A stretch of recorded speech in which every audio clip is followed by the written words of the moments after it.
Praise the lord. అందరికీ వందనాలు. మన ప్రాతకాల ప్రార్థన ప్రారంభించుకుందాం. ప్రియులారా, ప్రార్థన చేసుకుందాం. పూజ్యనీయుడా, పరిశుద్ధుడా, మహాగణుడా, మహోన్నతుడా యేసయ్యా, మీ స్తోత్రాలు వందనాలు చెల్లించుకుంటున్నాను. ఆయన దేవా, మరి తండ్రి, వేకువజామున మరొకసారి దేవా మీ వైపు చూడడానికి మాకు ఇస్తున్నటువంటి ఈ ఆధిక్యత కొరకు, ఈ భాగ్యం కొరకు మీ స్తోత్రాలు వందనాలు చెల్లించుకుంటున్నాం. అవును ప్రభా, మరి తండ్రి, పూర్ణ మనసుతో, పూర్ణ బలంతో, పూర్ణ ఆత్మతో, పూర్ణ వివేకంతో దేవా మరి తండ్రి మేము మిమ్మల్ని ప్రేమిస్తున్నాం. అందరి బట్టి మీ స్తోత్రాలు చెల్లించుకుంటున్నాం. దేవా మరి తండ్రి, దినదినం మీతో మాకు ఇస్తున్నటువంటి గొప్ప సహవాసం కొరకు, దేవా ఈ శ్రేష్టమైన సమయం కొరకు మీ స్తోత్రాలు చెల్లించుకుంటున్నాను. ఆయన దేవా మీ ప్రణాళికలో, మీ సంకల్పంలో, మీ చిత్తంలో మమ్మల్ని మీరు ఉంచుకొని దేవా మరి తండ్రి మీరు మమ్మల్ని నడిపిస్తున్న విధానం అంతటి కొరకు స్తోత్రాలు వందనాలు చెల్లించుకుంటున్నాం. కృతజ్ఞతా హృదయాలతో దేవా మరి తండ్రి మీరు చేసినటువంటి మేలులు, ఉపకారములన్నీ కూడా మీ జ్ఞాపకం చేసుకుని వేకువజామునే ప్రభా మరి తండ్రి మీ శ్రేష్టమైన నామాన్ని దేవా స్తుతించి గణపరిచి హెచ్చించే సమయం అంతటిని కూడా మా కొరకు దీవించమని ప్రార్థన చేస్తున్నాం. అన్నిటికంటే పైనామం, అందరికంటే పైనామం దేవా అందరి బట్టి మీకు స్తోత్రాలు చెల్లించుకుంటున్నాం. దేవా మరి తండ్రి 91వ కీర్తన చదువుకునే సమయం అంతటి కూడా మా కొరకు దీవించండి, ఆశ్రదించండి. వాకులు వాగ్దానాలు మా పక్షంగా నెరవేరుస్తున్న విధానం అంతటి కొరకు స్తోత్రాలు. మరి తండ్రి ఈ దినం కొరకు కూడా ప్రభా మరి తండ్రి మీ వాకులు వాగ్దానాలను చదువుకుంటూ ఉండగా మా పక్షంగా, మా కుటుంబీకుల పక్షంగా, సంఘ పక్షంగా గొప్పగా మీరు నెరవేర్చి మీ నామానికి మహిమ తెచ్చుకోమని ప్రార్థన చేస్తున్నాము. స్తోత్రాలు. వాగ్దానాలు ఇచ్చి వాటిని నెరవేర్చేట్లో దేవా తండ్రి ప్రభా మీతో సముడైనటువంటి వారు ఎవరున్నారు నాయన, ఎవరు లేరు. అందరి బట్టి మీ స్తోత్రాలు చెల్లించుకుంటున్నాం. అనేకమైనటువంటి అద్భుత కార్యములు, ఆశ్చర్య కార్యములు దేవా మరి తండ్రి మా కొరకు మీరు చేసినటువంటి గొప్ప దేవుడవు తండ్రి మీ స్తోత్రాలు. ఆయన ఇదిగో ప్రభా మీ వాక్యం వినే సమయం అంతటి కూడా మా కొరకు దీవించండి, ఆశీర్వదించండి. దేవా మరి తండ్రి ప్రభా మీ పక్షంగా నిలబడబోయేటువంటి మా దైవజనులను మీ ఆత్మాభిషేకంతో నింపమని ప్రార్థన చేస్తున్నాం. బలంగా మీరు వాడుకోమని ప్రార్థన చేస్తున్నాం. దేవా మీ వాక్యం వింటూ ఉండగా మరి తండ్రి మాలో మరి తండ్రి నూతన ఆత్మను మీరు అనుగ్రహించండి, నూతన విశ్వాసాన్ని మీరు అనుగ్రహించండి. దేవా నూతన బలాన్ని మీరు అనుగ్రహించమని ప్రార్థన చేస్తున్నాం. దేవా సమస్త విషయాల కృప చూపించండి. మీ వాక్య శక్తితో, మీ వాక్య దీవెనలతో మమ్మల్ని అందరినీ నింపండి. దేవా మరి తండ్రి చెవిగలవాడు వినుగా కానీ వాక్యం సెలవిస్తూ ఉండగా దేవా మరి తండ్రి మీరు వేకువజామున మీరు మాతో మాట్లాడడానికి ఇష్టపడుతూ ఉండగా మీ మెల్లనైన స్వరాన్ని వినేటువంటి మంచి మనస్సు దేవా మరి తండ్రి మీరు మాకు అనుగ్రహించమని ప్రార్థన చేస్తున్నాం. దేవా మరి తండ్రి కృప చూపించండి. అలాగే చివరి ప్రార్థన ఆశీర్వాదం వరకు మీ సన్నిధి మాకు తోడుగా ఉంచమని ప్రార్థన చేస్తున్నాను. ఆయన అయా ప్రార్థన ఆలకించుకోవడానికి మీకు పేరు. దేవా మా ప్రార్థన మీరు ఆలకించి మాకు గొప్ప జవాబులు దయచేసేటువంటి గొప్ప తండ్రి మీరు. అందులో బట్టి మీ స్తోత్రాలు చెల్లించుకుంటున్నాం. దేవా ఇంతవరకు ఏకీవిస్తున్న బిడ్డలందరూ కూడా స్తోత్రాలు చెల్లించుకుంటూ, ఏకీవించబోయే బిడ్డలందరూ కూడా స్తోత్రాలు వందనాలు చెల్లించుకుంటూ యేసయ్య నామములో స్తుతించి ప్రార్థన చేసి అడిగి వేడుకుంటున్నాం పరలోకపు తండ్రి. Amen, amen. సమయంలో ఒక పాట పాడి దేవుని నామాన్ని మహింపరద్దాం. షారోన్ ఆత్మీయ గీతాల్లో నుంచి 53వ పాట పాడుకుందాం. పాట సంఖ్య 53.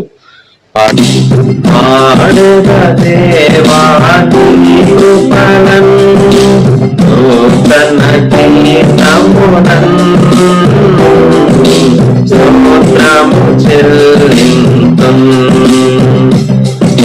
స్తోత్రము చెల్లింతుం.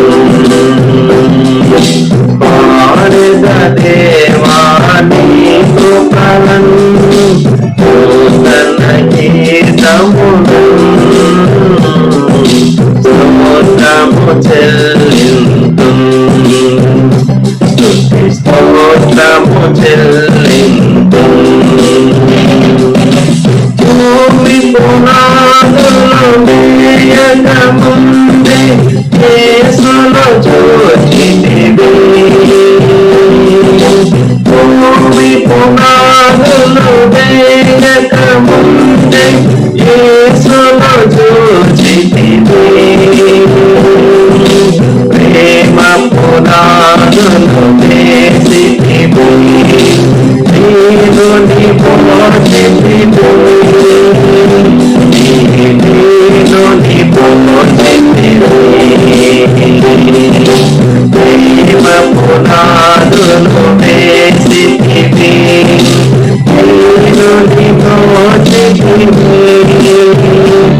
నీలోని పోచితివి. ఆడెద దేవా నీ కృపలను, నూతన గీతములను. స్తోత్రము చెల్లింతుం, స్తోత్రము చెల్లింతుం. అవిమల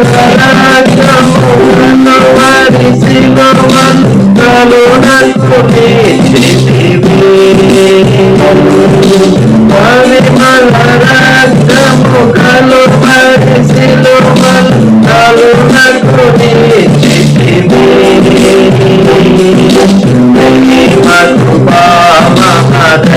మహదైశ్వర్యముల పాపము తుడిచితివి.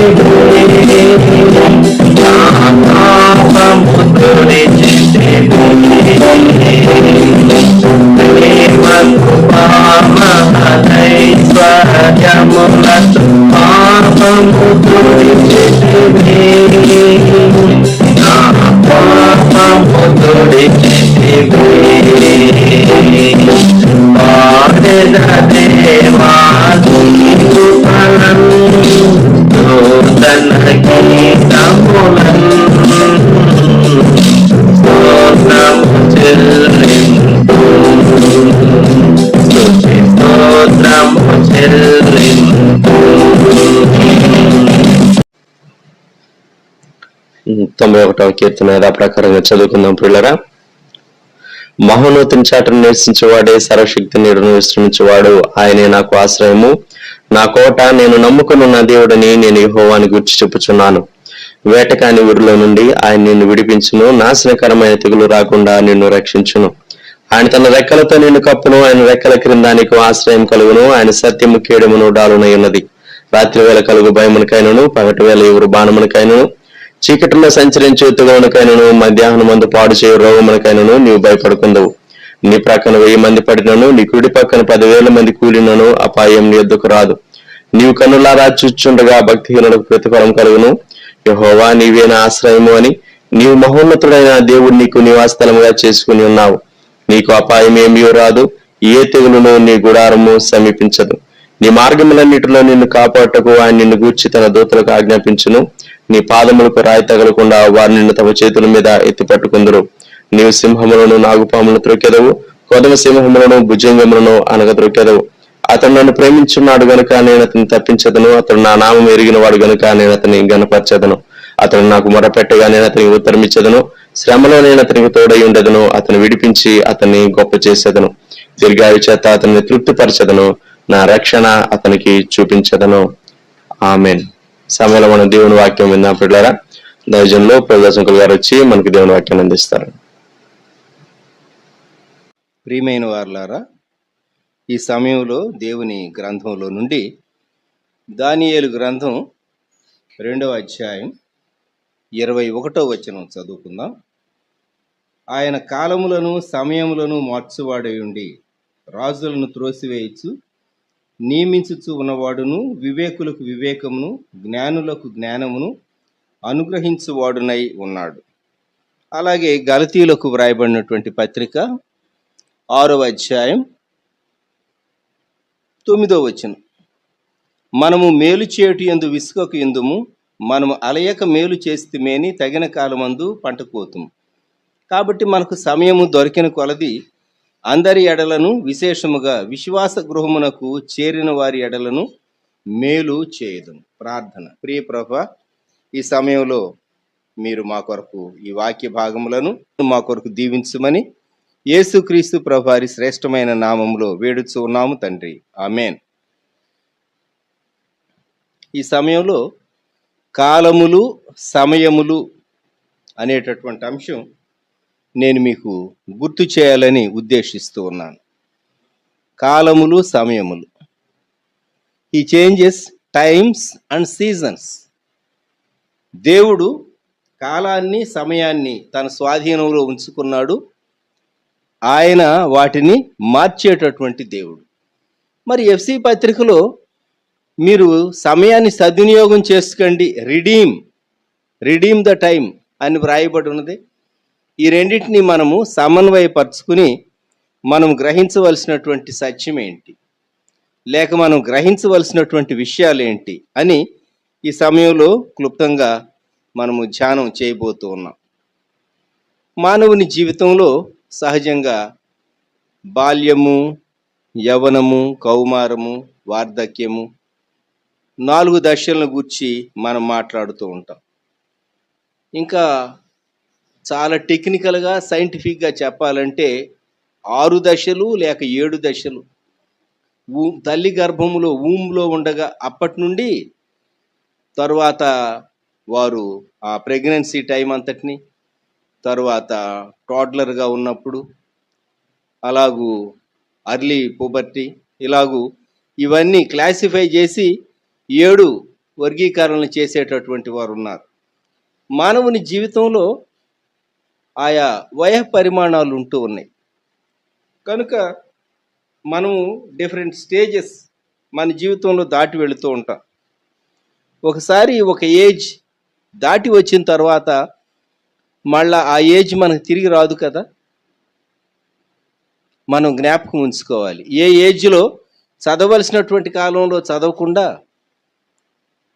పరీక్షలు రాయవలసినటువంటి కాలంలో సరైన రీతిగా పరీక్షకు సిద్ధపడి వ్రాయకుండా, తరువాతి కాలాల్లో ఒకవేళ మనం రాసినా చదివినా అది జ్ఞానాన్ని పెంపొందిస్తుంది, కానీ మనం అప్పుడు పొందవలసినటువంటి మన మార్కులను ఎక్కువ చేయదు కదా. కనుక సమయం అనేది ఒకటి ఉన్నది, చదివేటటువంటి సమయం ఒకటి ఉన్నది. అలాగే సీజన్స్ ఉన్నాయి. తెలుగులో అయితే చక్కగా వసంత ఋతువు, గ్రీష్మ ఋతువు, వర్ష ఋతువు, శరద్ ఋతువు, హేమంత ఋతువు, శిశిర ఋతువు అని చెప్పేసేసి 6 ఋతువులుగా మనం విభజిస్తూ ఉంటాం. సింపుల్గా ఇంగ్లీష్లో వింటర్, స్ప్రింగ్, సమ్మర్, మాన్సూన్ అని ఇంగ్లీష్ వారు 4 ఋతువులుగా లేకుంటే 4 భాగాలుగా సంవత్సరాన్ని విడగొట్టి 4 ఋతువులుగా వారు చూస్తూ ఉంటారు. సీజన్స్ అనేవి ఉన్నాయి. కనుక ఏ సీజన్లో ఆ సీజన్ యొక్క ధర్మం సహజంగా ప్రకృతిలో నెరవేరుతుంది. దేవుడు సీజన్స్ అనేవి నియమించాడు. మానవుని జీవితంలో కూడా ఆయా స్టేజెస్, దశలు ఉన్నాయి. అలాగే దేశాల గురించి సహా దేవుడు చాలా ముందుగా ప్రవచనాన్ని వ్రాయించాడు. ఈ సమయంలో మీ బైబిల్స్లో యెషయా గ్రంథం మీరు ఓపెన్ చేసినట్లయితే, యెషయా గ్రంథంలో దేవుడు కొన్ని దేశాలను గురించినటువంటి ప్రవచనాలు దేవుడు వ్రాయించినటువంటి భాగాన్ని దయచేసి జ్ఞాపకం చేసుకోవటానికి మనం ప్రయత్నం చేద్దాం. యెషయా గ్రంథం 13వ అధ్యాయం 1వ వచనం. ఆమోజు కుమారుడైన యెషయాకు బబులోను గూర్చి ప్రత్యక్షమైన దేవోక్తి. బాబిలోన్, బాబిలోన్, బాబిలోన్ చాలా ప్రాముఖ్యమైనది, గుర్తుపెట్టుకుందాం. బైబిల్ ప్రాఫెసీకి, ఈ దినాల్లో జరిగే వాటికి, అనేక విషయాలకు దేవుడు ముందుగా చెప్పినటువంటి ప్రవచనాలు నెరవేరుతూ ఉన్నాయి అనే అంశం మనం జ్ఞాపకం పెట్టుకోవాలి. అలాగే యెషయా 14వ అధ్యాయం వచ్చేసరికి 1వ వచనంలో, ఏలయనగా యెహోవా యాకోబునందు జాలిపడును, ఇంకను ఇశ్రాయేలును ఏర్పరచుకొను అని ఇశ్రాయేలీలను గురించి దేవుడు చెప్పినటువంటి ప్రవచనం ఉన్నది. ఇదే 14వ అధ్యాయంలో సాతానును దేవుడు భూమి మీద మానవులకు అంచె తీర్పు తీర్చక మునిపే సాతానును పాత నరకాగ్నికి పంపించి వేస్తాడు. మనము ప్రకటన గ్రంథంలో ఏం చూస్తామంటే, ప్రకటన గ్రంథం 19వ అధ్యాయం 20వ వచనంలో, అప్పుడు ఆ మృగమును దాని ఎదుట సూచక క్రియలు చేసి దాని ముద్రను వేయించుకొనిన వారిని, ఆ మృగపు ప్రతిమకు నమస్కరించిన వారిని మోసపరిచిన అబద్ధ ప్రవక్తియు పట్టబడి వారిద్దరు గంధకముతో మండు అగ్నిగుండములో ప్రాణముతోనే వేయబడిరి. 20వ అధ్యాయం 10వ వచనం. వారిని మోసపరిచిన అపవాది అగ్ని గంధకములు గల గుండములో పడవేయబడిను, అచ్చట క్రూర మృగమును అబద్ధ ప్రవక్తయు ఉన్నారు, వారు యుగయుగములు రాత్రింబగళ్ళు బాధింపబడుతుంది. అగ్నిలోనికి, నరకాగ్నిలోనికి వెళ్ళేటటువంటి మొదటి వ్యక్తులు బీస్ట్ అండ్ ఫాల్స్ ప్రాఫిట్, క్రూర మృగము, అబద్ధ ప్రవక్త. ఆ తరువాత అపవాది, సాతాను. సో దేవుడు యెషయా గ్రంథం 14వ అధ్యాయంలోనే సాతాను యొక్క అంతమును గూర్చి దేవుడు ఇలాగూ వ్రాయించాడు. 14:14 మేఘమండలం మీదికి ఎక్కుదును, మహోన్నతునితో నన్ను సమానునిగా చేసుకొందును అని నీవు మనస్సులో అనుకుంటివి కదా. నీవు పాతాళమునకు, నరకములో ఒక మూలకు త్రోయబడితివే. నిన్ను చూచువారు నిన్ను నిదానించి చూచుచు ఇట్లు తలపోయిదురు. భూమిని కంపింపజేసి రాజ్యములను వణికించిన వాడు ఇతడేనా? లోకమును అడవిగా చేసి దాని పట్టణములను పాడు చేసిన వాడు ఇతడేనా? తాను చెరపట్టిన వారిని తమ నివాస స్థలమునకు పోనీయని వాడు ఇతడేనా అని సాతానును చూచి మనుషులు అనుకుంటారట. అది ముందే దేవుడు యెషయా గ్రంథం 14వ అధ్యాయములో ముందే వ్రాయించాడు. అలాగే 15వ అధ్యాయం వచ్చేసరికి మోయాబును గూర్చి వ్రాయబడింది ప్రవచనం. మోయాబును గూర్చి వ్రాయబడింది. 16వ అధ్యాయం కూడా మోయాబును గూర్చినటువంటి ప్రవచనమే. ఆ తర్వాత 17వ అధ్యాయం 1వ వచనంలో దమస్కును గూర్చిన దేవోక్తి, డెమాస్కస్. దేవుడు ముందుగానే ఈ దినాల్లో ఏం జరుగుతూ ఉన్నదో, ఈ దినాల్లో జరుగుతూ ఉన్న దాన్ని ఎప్పుడో యేసుక్రీస్తు ప్రభువుకు ముందే, యేసుక్రీస్తు ప్రభు జన్మించడానికి మునిపే ప్రవక్త అయినటువంటి యెషయా ద్వారా దేవుడు చెప్పించిన ప్రవచనాలను మనం సరిపోల్చి స్టడీ చేయగలిగితే మనం చాలా ఆశ్చర్యపడవలసి వస్తుంది. దేవుడు తన అనంత జ్ఞానంతో ముందుగానే ప్రపంచ దేశాలకు ఏమి సంభవిస్తుందో దేవుడు ముందే వ్రాయించి పెట్టాడు అనే మాట మనం జ్ఞాపకం చేసుకోవాలి. అలాగే 18వ అధ్యాయం వచ్చేసరికి ఓహో కూషు నదుల అద్దరిని తటతట కొట్టుకొనుచున్న రెక్కలు గల దేశమా అని ఉన్నది. ఇది ఏన్షియంట్ ఇథియోపియాను గురించి చెప్పబడిన మాట. ఇప్పుడు నవీన కాల ఇథియోపియాను గురించి కాదు, ఏన్షియంట్ ఇథియోపియా అది కొంచెం వేరు. దానిని గురించి చెప్పబడినటువంటి ప్రవచనం అని బైబిల్ పండితులు అభిప్రాయపడుతూ ఉంటారు. 19వ అధ్యాయం వచ్చేసరికి ఐగుప్తును గూర్చిన దేవోక్తి, ఈజిప్ట్ను గూర్చి దేవుడు ముందే ప్రవచనం చెప్పించాడు. తరువాత 21వ అధ్యాయం సముద్ర తీరమునున్న అడవి దేశమును గూర్చిన దేవోక్తి. అడవి దేశము ఇది పర్షియన్ గల్ఫ్, ఆ ప్రాంతాలను గూర్చి చెప్పబడినటువంటి ప్రవచనం అని బైబిల్ పండితులు అభిప్రాయపడుతూ ఉంటారు. అలాగే యెషయా గ్రంథం 22వ అధ్యాయం 1వ వచనంలో దర్శనపు లోయను గూర్చిన దేవోక్తి. దర్శనపు లోయ జెరూసలేం ప్రాంతాన్ని గూర్చి చెప్పబడినటువంటి మాటలు, దర్శనపు లోయ. 23వ అధ్యాయం వచ్చేసరికి తూరును గూర్చిన దేవోక్తి, టైర్.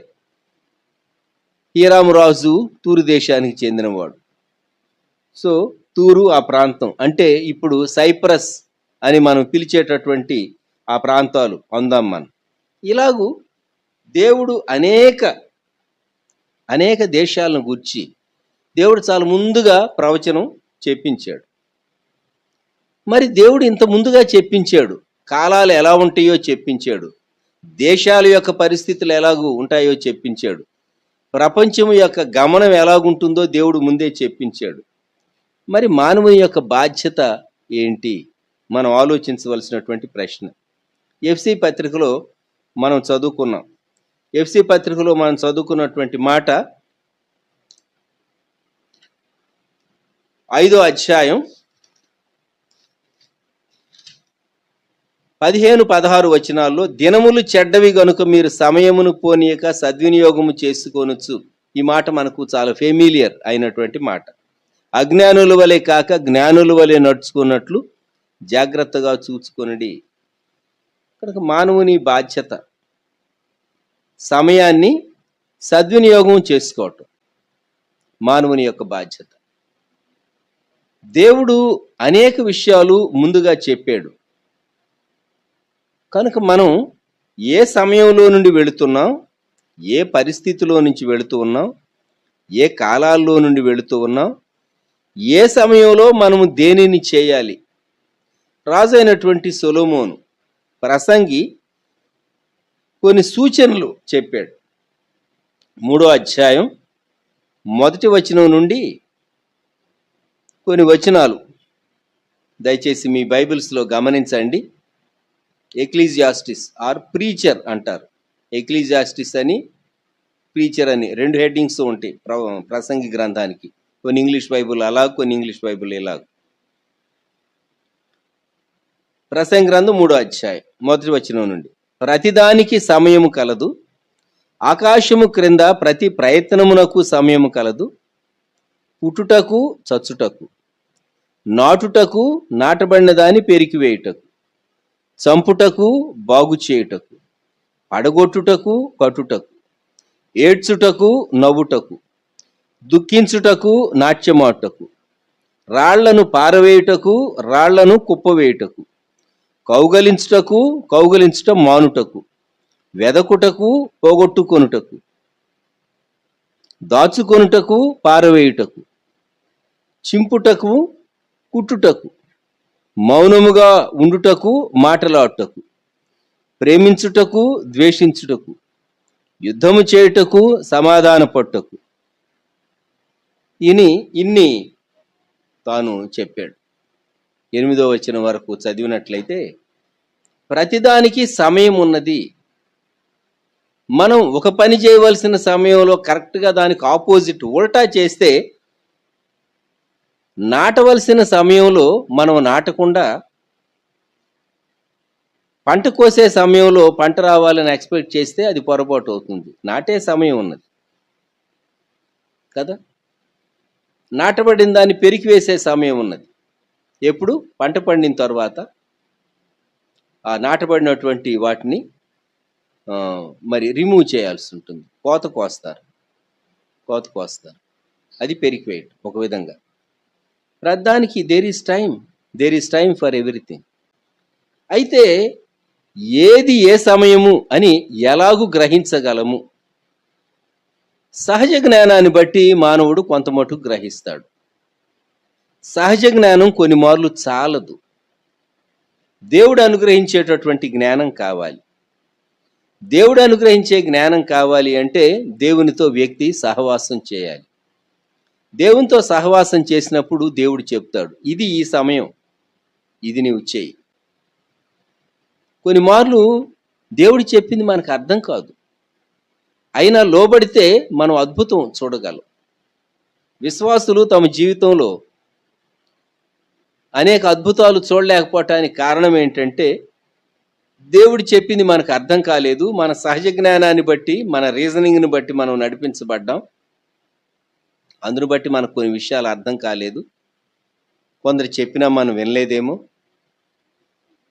మన ఆలోచనే సరైనది అని మనం అనుకుని ఉంటాం. దాన్ని బట్టి మనం తీసుకునే నిర్ణయాలు, చేసినటువంటి పనులు మనకు అంత ప్రయోజనకరంగా ఉండుండవు. మనం చాలా సంవత్సరాలు అయిన తర్వాత నేను అప్పుడు ఆ నిర్ణయం తీసుకుని ఉండవలసింది కాదు అని అప్పుడు మనం ఆలోచిస్తూ ఉంటాం. దానివల్ల ఏం ప్రయోజనం? సమయం గడిచిపోయింది, కాలాలు గడిచిపోయినాయి, దశాబ్దాలు గడిచిపోయినాయి, సంవత్సరాలు గడిచిపోయినాయి. గడిచిపోయిన సంవత్సరాలను, అవకాశాలను తిరిగి మనం తెచ్చుకోగలమా? అందుకే దేవునితో సహవాసం చేసేటటువంటి వ్యక్తి మాత్రమే ఏ సమయంలో ఏది చేయాలి, కట్టే సమయం ఏది, నాటే సమయం ఏది, పెరికివేసే సమయం ఏది, చింపే సమయం ఏది, కుట్టేటటువంటి సమయం ఏది, ఏదైనా సరే సీజన్స్ ప్రతిదానికి మనం గ్రహించాలి అంటే దేవుని ఆత్మ ద్వారా మాత్రమే దేవుని సన్నిధిలో కనిపెట్టుకున్నటువంటి వ్యక్తి తను అర్థం చేసుకోగలడు. లోకంలో సహజంగా కుటుంబాల్లో చిన్న బిడ్డలు ఎదుగుతూ ఉంటారు. బిడ్డలు ఎదిగేటప్పుడు వారికి ఆ సంవత్సరాల యొక్క విలువ వారికి అర్థం కాదు. ఎదిగి ఎవరి ఉద్యోగాలు, ఎవరి కుటుంబాలు, ఎవరి బాధ్యతలు ఎక్కడెక్కడో ఉన్నప్పుడు అప్పుడు వారికి చైల్డ్హుడ్ మెమరీస్ చాలా స్వీట్గా ఉంటాయి. వారు అనుకుంటారు, ఆ సంవత్సరాలు అంత ప్రశస్తమైనవని నాకు అప్పుడు అర్థం కాలేదే. మనకు అర్థమైనా కాకపోయినా ఆ స్టేజ్ మనం దాటి వచ్చేసేసాం. అప్పుడు సంతోషంగా జీవించేమా, సమాధానంగా జీవించేమా, ఇతరులతో కలహించేమా, లేకుంటే ఇతరులకు సహాయకరంగా ఉన్నామా అనేది చాలా సంవత్సరాల తర్వాత రివ్యూ చేసుకుంటూ ఉంటారు మనుషులు. కొంతమంది, ఎక్కువ మంది పిల్లలు ఉన్నటువంటి కుటుంబాల్లో అన్నీ నాకే కావాలని కోరుకునే వాళ్ళు కొందరు ఉంటారు. నేనే మిగిలిన వారందరిలో ఫస్ట్ ఉండాలని కొందరు కోరుకుంటూ ఉంటారు. బెస్ట్ థింగ్స్ అన్నీ నాకే అని కొందరు కోరుకుంటూ ఉంటారు. బహుశా చాలా సంవత్సరాల తర్వాత వారు రిగ్రెట్ అవుతారేమో కానీ బట్ అయిపోయింది ఆ కాలం. కలిసి పిల్లలుగా ఉండి ఎదిగినటువంటి కాలం అయిపోయింది. మీరు స్కూల్లో చదువుకునేటటువంటి సంవత్సరాలు, కాలేజీలో చదువుకునే సంవత్సరాలు, లేక హాస్టల్లో మీరున్నటువంటి సంవత్సరాలు, ఆ పీరియడ్ అయిపోయిన తర్వాత అవి మరలా తిరిగి రావు కదా. ఆ జ్ఞాపకాలు అవి మెమరీస్ మాత్రమే మిగిలిపోతాయి. మనకు కొన్ని సమయాలు, కొన్ని అవకాశాలు దేవుడు ఇచ్చినప్పుడు మనం వాటిని సద్వినియోగం చేసుకోవాలి. దేవుడు నీ కొరకు కొన్ని సిచ్యుయేషన్స్, కొన్ని ఆపర్చునిటీస్ వర్కౌట్ చేస్తాడు. వర్కౌట్ చేసి కొన్ని విషయాలు నీతో చెప్తాడు. మనకు అర్థం కాకపోవటం కానీ, లేక అర్థమైనా మనం లోబడకపోవటం కానీ, లేకుంటే దేవుడు ఎప్పుడు ఈ డోర్ మన కొరకు ఓపెన్ చేసి ఉంచుతాడులే అని అనుకోవటం కానీ, ఇటువంటివి ఎన్నో దేవుని చిత్తం మనం నెరవేర్చకుండా ఉండటానికి, ఇంకా బెటర్గా మనం దేవుని కొరకు ముందుకు సాగకుండా ఉండటానికి కారణం కావచ్చు. కొన్ని మార్లు మన జీవితంలో కొన్ని అవకాశాలు వస్తూ ఉంటాయి. ఆ అవకాశాలు దేవుని చిత్తం తేటగా గ్రహించి ఆ అవకాశాన్ని మనం సద్వినియోగం చేసుకుంటే దేవుడు మనల్ని నడిపించే పద్ధతి వేరుగా ఉండవచ్చు. ఉదాహరణకు పేతురు భక్తుని జీవితంలో మిద్దె మీద తనకు దర్శనం కలిగింది. పేతురు లేచి చంపుకొని తిను అని దేవుడు చెప్పాడు. ఆ మిద్దె మీద దర్శనం పేతురు కలిగినప్పుడు వద్దు ప్రభువా, వద్దు ప్రభువా, వద్దు ప్రభువా అన్నాడు. ముమ్మారు దేవుడు తనతో మాట్లాడిన తర్వాత అపోస్తల కార్య గ్రంథంలో ఆ భాగంలో మనం ఏం చూస్తామంటే, ఆ దుప్పటి పైకెత్తబడింది. శతాధిపతి సెంచూరియన్ కొర్నేలియస్ పేతుని పిలిచి సువార్త చెప్పించుకోవటానికి మునుపు జరిగినటువంటి సంఘటన అని అపోస్తల కార్యం 10వ అధ్యాయం 14వ వచనం చివరి భాగం, లేక 14వ వచనం. పేతురు వద్దు ప్రభువా, నిషిద్ధమైనది అపవిత్రమైనది ఏదైనా నేనెన్నడూ తినలేదని చెప్పగా, దేవుడు పవిత్రము చేసిన వాటిని నీవు నిషిద్ధమైన వాటిని ఎంచవద్దని మరలా రెండవ మారు ఆ శబ్దం అతనికి వినబడును. ఇలాగూ ముమ్మారు జరిగిన వెంటనే ఆ పాత్ర ఆకాశమునకు ఎత్తబడింది. పేతురు వెళ్ళాడు, సువార్త చెప్పాడు. అక్కడ అన్యులు కూడా మారు మనస్సు పొందారు. అప్పుడు పేతురుకు అర్థమైంది. పేతురు తరువాత యెరూషలేముకు వచ్చినప్పుడు పేతురు మిగిలినటువంటి వారితో షేర్ చేశాడు. 11వ అధ్యాయం 17వ వచనం. ప్రభు అయిన యేసుక్రీస్తునందు విశ్వాసం ఉంచిన మనకు అనుగ్రహించినట్టు దేవుడు వారికి కూడా సమాన వరము అనుగ్రహించి ఉండగా దేవుని అడ్డగించుటకు నేను ఏ పాటి వాడనని చెప్పాను. అయితే తరువాతి కాలాల్లో యూదులు కానటువంటి వారికి సువార్త చెప్పడానికి మాత్రం తాను ముందుకు వెళ్ళలేదు. తనకు భారం లేదు చెప్పాలంటే. దేవుడు తను ఇంకా బలమైన రీతిగా వాడుకోవాలని ఉద్దేశించి ఉంటాడేమో కానీ తన మనస్సులో యూదులకే సువార్త చెప్పాలనే భారం తనకున్నటువంటి దాన్ని బట్టి దేవుడు పౌలు గారికి ఆధిక్యత తరువాతి కాలంలో ఇచ్చాడని మనం గ్రహించవచ్చు. కొన్ని మార్లు దేవునికి కొన్ని ప్రణాళికలు ఉంటాయి. మనం ఆ సమయంలో లోబడకపోతే ఆ దేవుడు మనల్ని దీవిస్తాడు కానీ ఇంకొక రీతిగా దీవిస్తాడు. కనుక వెంటనే లోబడి దేవుడు చెప్పిన దాన్ని చేసేవారు అనిపించే మేలు వేరు, చాలా ఆలస్యంగా దేవుడు చెప్పేదాన్ని చేసేటటువంటి వారు అనిపించేటటువంటి మేలు వేరు. ఇంగ్లీష్లో ఒక సామెత ఉంది, డిలేయిడ్ ఒబీడియన్స్ ఈజ్ డిజొబీడియన్స్ అని. చాలా ఆలస్యంగా లోబడటం అది అవిధేయతతో సమానమే. దాని విధేయత అనరు, అవిధేయత అని అంటారని ఇంగ్లీష్లో ఒక సామెత. సమయాన్ని, కాలము యొక్క విలువను, అవకాశం యొక్క విలువను మనం గుర్తించాలి. అంతేకాదు ఆధ్యాత్మిక జీవితంలో కూడా మనము కొన్ని విషయాలను గుర్తుంచుకోవాలి. ఆధ్యాత్మికంగా నీవు ఎదగటానికి, ఆధ్యాత్మికంగా స్పిరిచువల్గా నిన్ను మెంటర్ చేసేటటువంటి మెంటర్స్ అంటే ఆధ్యాత్మికంగా పెంచేటటువంటి వారు, తల్లిదండ్రులు వంటి వారు, ఆధ్యాత్మిక తల్లిదండ్రులు, స్పిరిచువల్ పేరెంట్స్, వారి యొక్క అధీనంలో నీవు అనేక విషయాలు నేర్చుకుంటే నీకెంతో క్షేమం కలుగుతుంది. కొన్ని మార్లు దేవుడు కొందరిని మనకు అనుగ్రహిస్తాడు. మనం ఆ అవకాశం యొక్క విలువ మనకు అర్థం కాలేదనుకోండి, పోగొట్టుకుంటాం మనం. ఒకవేళ ఆ తర్వాత మనకు కావాలని కోరుకున్నా అది మనకు రాకపోవచ్చు. నా జీవితంలో నేను కాలేజీలో ప్రవేశించిన నాటి నుండి దైవజనులు రెవరెండ్ టి మోసెస్ గారు, ఎందుకో నన్ను ఇంతగా నీవు ప్రేమించితివో దేవా పాట రాసినటువంటి దైవజనుడు. ఆ పాట తెలుగు క్రైస్తవ ప్రజలందరికీ సుపరిచితమైనటువంటి పాట. ఆ దైవజనుడు నాకు పరిచయమైన నాటి నుండి వారు మహిమలోనికి వెళ్ళే వరకు, ఈనాటి వరకు కూడా ఆ కుటుంబంతో, వారి పరిచర్యతో నాకు అనుబంధం ఉన్నది. నేను నా కాలేజీ లైఫ్లో ఉండగా కొంత మటుకు మాత్రమే దేవుడు నాకు ఇచ్చినటువంటి అవకాశాలు వాడుకుంటూ వారి ఆధ్యాత్మిక మెంటర్షిప్లో నేను ఎదిగాను. 78వ సంవత్సరంలో, నేను 74లో జాబ్లోకి వచ్చా. 78వ సంవత్సరంలో ఒక వారం దినాల పాటు సెలవు దొరికింది నాకు. చిలకలూరిపేటలో బైబిల్ ట్రైనింగ్ టెబర్నికిల్ అనేటటువంటి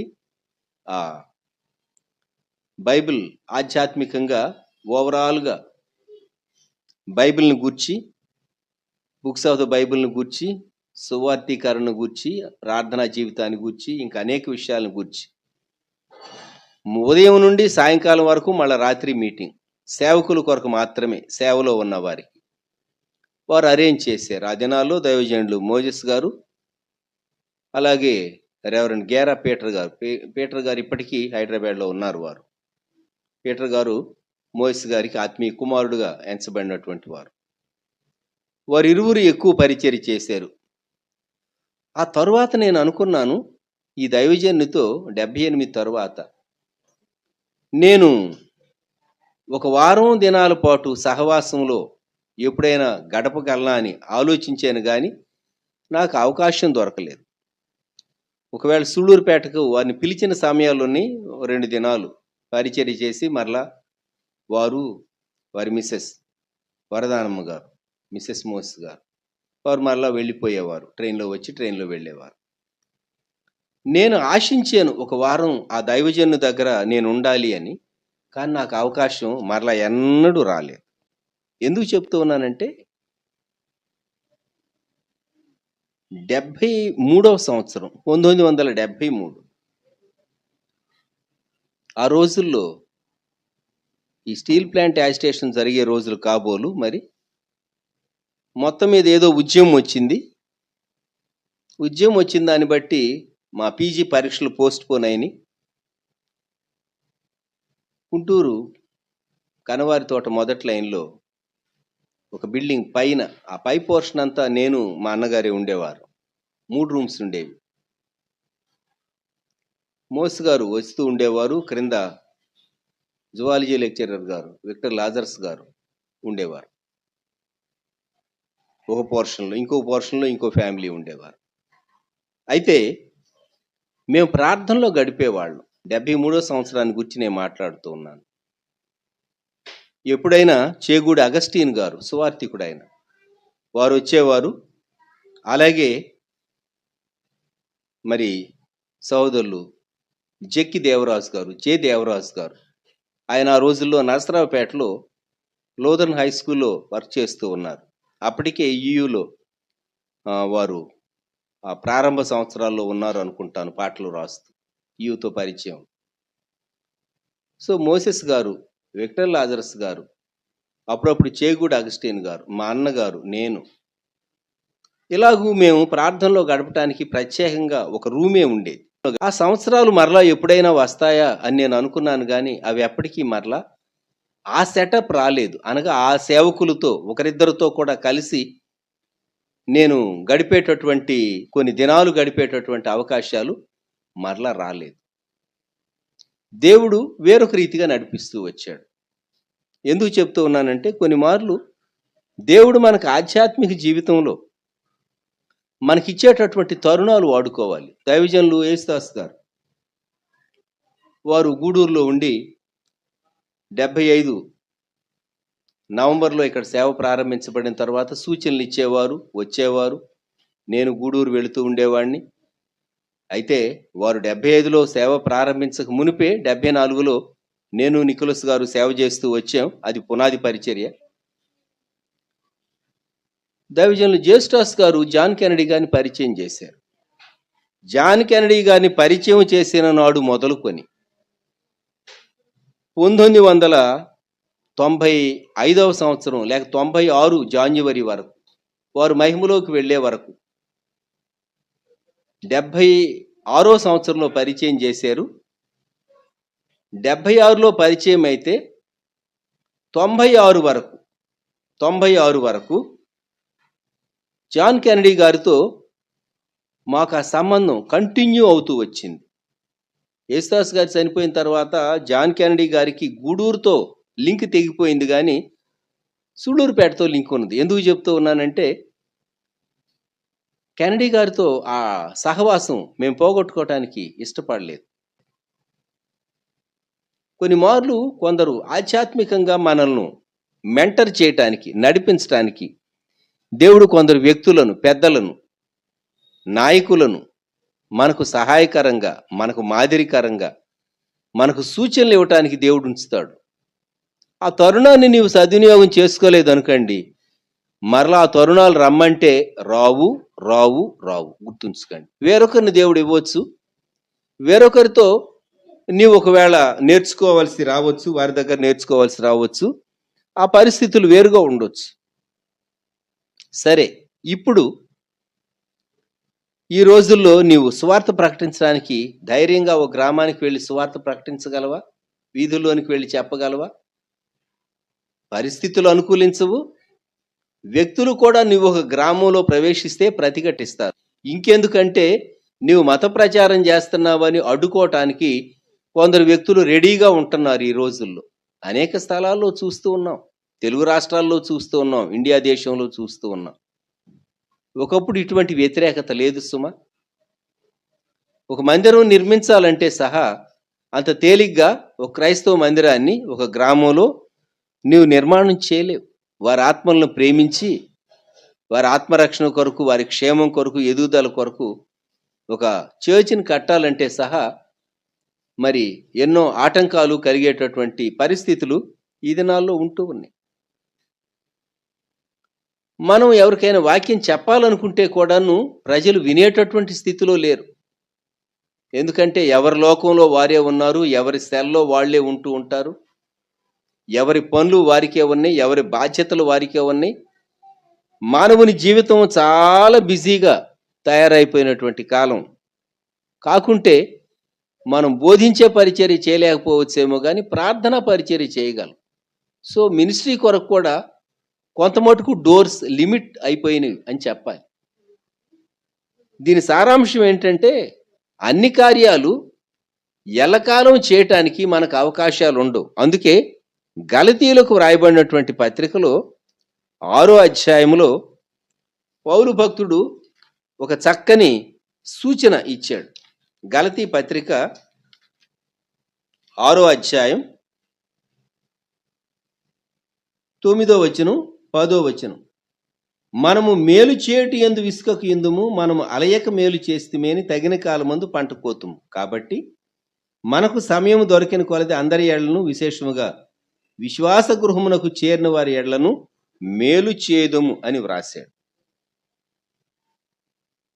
మనం ఒక మంచి చేయటానికి, ఒక మంచి కార్యం చేయటానికి, ఎవరికైనా సహాయం చేయటానికి, ఎవరికైనా మేలు చేయటానికి, ఎవరికైనా హెచ్చరిక చేయటానికి, ఎవరికైనా ఏదైనా చేయటానికి మనకు అవకాశం దొరికినప్పుడు మనం దానిని సద్వినియోగం చేసుకోవాలి. ఇది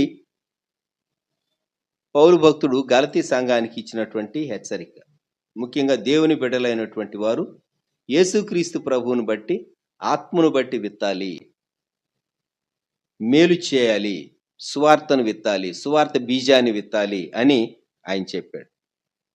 దేవుడు ఎవరికి ఏ విధమైనటువంటి అవకాశం, ప్రేరణ, నడిపింపిస్తే దాన్ని బట్టి ఆధ్యాత్మిక జీవితం కొరకు దీనిని మనం సద్వినియోగం చేసుకోవలసినటువంటి కాలం, ప్రభు రాకడ కొరకు సిద్ధపడవలసినటువంటి కాలం. ప్రకటన గ్రంథంలో 22వ అధ్యాయం 17వ వచనం, ఆత్మయు పెండ్లి కుమార్తెయు రమ్ము అని చెప్పుచున్నారు, వినువాడును రమ్ము అని చెప్పవలను. దప్పిగొనిన వానిని రానిమ్ము, ఇచ్చేయించు వానిని జీవజలమును ఉచితముగా పుచ్చుకొననిమ్ము. మనము రాకడ కొరకు సిద్ధపడి ప్రభువా రమ్ము అని చెప్పవలసినటువంటి కాలం. మారు మనసు పొందనటువంటి వారు ఖచ్చితంగా పొందాలి. దేవుడు అనుగ్రహించేటటువంటి శ్రేష్టమైనటువంటి తరుణాలు మనం వాడుకోవలసినటువంటి కాలంలో మనం ఉంటూ ఉన్నాం కనుక ఈ దినం మనం ప్రార్థన చేసుకుందాం. ప్రియ ప్రభువా, కాలాన్ని, సమయాన్ని మీరు మీ స్వాధీనమందు ఉంచుకున్నారు, మీకు స్తోత్రాలు అని ప్రభువుతో చెప్దాం. అయితే సమయాన్ని సద్వినియోగం చేసుకోవటం మన బాధ్యత. దేవుని చిత్తము, మన యొక్క వివేకము, అలాగే మనము ఎంతో జాగ్రత్తగా ఉండటం, లోబడటం, ఈ రెండు కలిసినప్పుడు మనం ఆధ్యాత్మికంగా మేలు పొందగలం. ఈ సమయంలో ప్రార్థన చేసుకుందాం, తలలు వంచుదాం. ప్రేమగల మా తండ్రి, పరిశుద్ధ ప్రభువా, మరొకసారి మేము ఏ పరిస్థితుల్లో నుండి, ఏ సీజన్స్లో నుండి, ఏ ఏజ్లో నుండి తండ్రి మేము వెళుతూ ఉన్నాము, ఏ కండిషన్స్లో నుండి మేము వెళుతూ ఉన్నాము, ఏ ప్రజల మధ్య మేము ఉంటూ ఉన్నాము, వీటన్నిటిని మేము సరైన రీతిగా గ్రహించగలిగినట్లు మీరు మాకు సహాయం దయచేయండి. మీ ఆత్మ ద్వారానే మాకు కృప అనుగ్రహించండి. దేవా, సహాయం చేయండి, కృప చూపండి, బలపరచండి.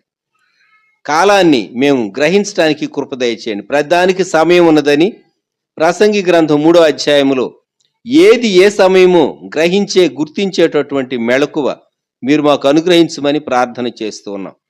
ఈ సమయంలో మానవ అందుబాటులో మేము ధ్యానించినటువంటి అంశములన్నిటినీ తండ్రి మా కొరకు దీవించి బలపరచండి. యేసుక్రీస్తు ప్రభువారి శ్రేష్టమైన నామములో ప్రార్థించి స్తుతించి వేడుచూ ఉన్నాము తండ్రి, ఆమేన్. మన ప్రభువైన యేసుక్రీస్తు వారి కృప, దేవుని ప్రేమ, పరిశుద్ధాత్మని అన్యోన్య సహవాసం సదాకాలం సంఘమునకు తోడై ఉండును గాక. ఆమేన్.